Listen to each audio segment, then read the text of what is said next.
AP భవిష్యత్తును మార్చే పోలవరం ప్రాజెక్టును వీలైనంత త్వరగా పూర్తి చేసేందుకు ముందడుగు వేస్తుంది సర్కార్. దీనికి సంబంధించి అన్ని చర్యలు తీసుకుంటుంది.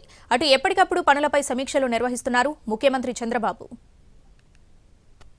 ఆంధ్రప్రదేశ్ వాసుల చిరకాల స్వప్నం పోలవరం ప్రాజెక్టు నిర్మాణం ఎన్నో ఏళ్లుగా కొనసాగుతూ వస్తోంది. ఇప్పటికే పనులు పూర్తి కావాల్సి ఉండగా వివిధ కారణాల వల్ల జాప్యం జరుగుతోంది.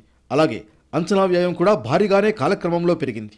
తాజాగా కూటమి సర్కార్ వీలైనంత త్వరగా ప్రాజెక్టును పూర్తి చేసేందుకు ప్రణాళికలు సిద్ధం చేసి అమలు చేస్తోంది. ప్రాజెక్టులో కీలకమైన డయాఫ్రమ్ వాల్ నిర్మాణం, ఎర్త్కమ్ రాక్ఫిల్ డ్యాంతో పాటు మిగతా పనులను మరో 2 ఏళ్లలో పూర్తి చేయడమే టార్గెట్గా పెట్టుకుంది. వరదలు తగ్గడం, ప్రాజెక్టు నిర్మాణ ప్రాంతంలో ప్రస్తుతానికి సీపేజ్ సమస్య పెద్దగా లేకపోవడంతో పనులు పుంజుకున్నాయి. మళ్లీ వరదల నాటికి కీలకమైన నిర్మాణాలు పూర్తి చేయాలని భావిస్తోంది. త్వరలో సీఎం ప్రాజెక్టును సందర్శించి పూర్తి వివరాలు చెప్పనున్నారు. అలాగే గతంలో వచ్చిన వరదల కారణంగా డయాఫ్రమ్ వాల్ దెబ్బతింది. దీంతో నిపుణుల సూచనతో కొత్త డయాఫ్రమ్ వాల్ నిర్మాణానికి ఏర్పాట్లు చేస్తున్నారు. మరోవైపు ప్రాజెక్టు నిర్మాణంలో అత్యంత కీలకమైన వైబ్రో కాంప్రొకేషన్ పనులు చివరి దశకు చేరుకున్నాయి. నదిపై ఆనకట్ట నిర్మాణం కోసం అవసరమైన ప్రాంతంలో ఇసుక నేలను పటిష్టపరిచే ప్రక్రియ సాగుతోంది. 1-2 నెలల్లోపే ఇది పూర్తవుతుంది. దీనికి అనుగుణంగానే డీవాల్ నిర్మాణం, ఎర్త్కమ్ రాక్ఫిల్ డ్యాం పనులను ప్రభుత్వం ప్రారంభించనుంది.